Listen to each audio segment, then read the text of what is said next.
Na Ekonomsko-poslovni fakulteti smo zelo veseli glede števila vpisa. Naš strokovni program je poln, vpisanih, prijavljenih je bilo več študentov, kot je bilo razpisnih mest. Na univerzitetnem programu pa je ostalo nekaj malega prostih mest, 20, tako da smo tudi tam 200 študentov vpisali. No in za to množico študentov smo danes pripravili tako za dodiplom, torej tako za univerzitetni program kot strokovni program smo danes pripravili poseben informativni dan. Tako jim v tem informativnem dnevu prvi dan predstavimo, kaj vse se bo za njih spremenilo, predstavimo jim, kako študijski programi tečejo, predstavimo jim vitalne organizacijske enote, ki jih fakulteta za podporo študentov ima, oddelek za študentske in študijske zadeve, potem knjižnico, kamor hodijo po knjige, mednarodno pisarno. Fakulteta je znana in se trudi, da bi veliko študentov opravljalo del študijskega procesa v tujini, in tudi karierni center, ki pomaga študentom pri stikih z gospodarstvom.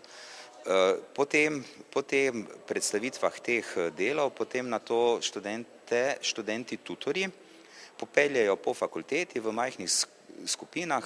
Skupaj smo omenili, da je danes skoraj 500 brucev na fakulteti in jim razkaže prostore, ko so predavalnice, kje so kabineti. Danes je prvi študijski dan, bruci prihajajo, kaj jih čaka to leto?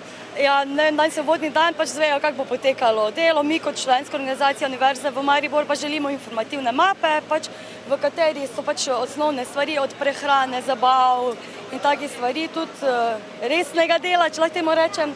Čakaj, trpljenje na faksu, neizmerno. Sama ste študentka? Tako, tukaj. Tega faksa tudi. Ja, študiram. Študentka na Filozofski fakulteti. Kakšni so cilji v tem letu? Polni cilji, dokončati študij, čim več pridobiti znanja, energije, elana za naprej. Super, spet delovno leto, malo zabav, seveda tudi nekaj učenja, v bistvu polna energije. V tem letu se pričakuje obilo uspeha, diploma, dobra predavanja, predvsem obisk predavanj, žurov veliko. Kje je potrebno najbolj paziti, pri katerih profesorjih? Zdaj še ne smem izpostavljati, imam še diplomo, tako da potem lahko to povem, ampak načeloma sej ni pri nobenem tako strašno. Pri eni predmeti se treba bolj zraven dati, pri drugih manj, pa se da vse narediti. Vidim, da ste kar lepo oblepljeni z nalepkami, počnete kaj posebnega? To je pa projekt Formula Student, ki se odvija tu na fakulteti za strojništvo. Tudi iščemo mlade člane, ki so zainteresirani, tako da vsi vabljeni projektov. Kaj boste pa iskali pri njih?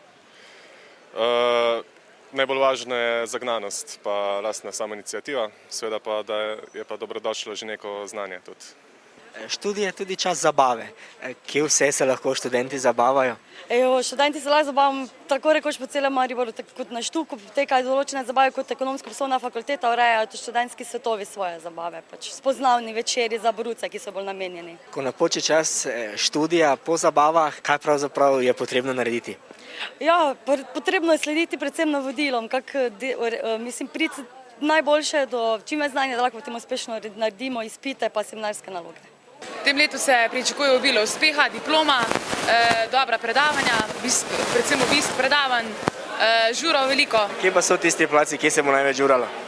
Maribor, potem po študentskih domovih, lokali v Mariborih, pa tudi po Gorcah. To so pa čisto klasični klubi, Štuk, Trast, plus minus, KMŠ in tako dalje. Ko se vstopi v učilnico, kaj je potrebno paziti? Zanesem se lahko na profesorje naše fakultete, na svoje sošolce, prijatelje.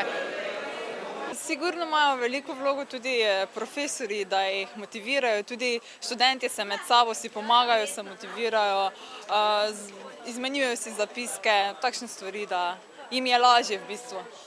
Tako da je strah odveč. Popolnoma.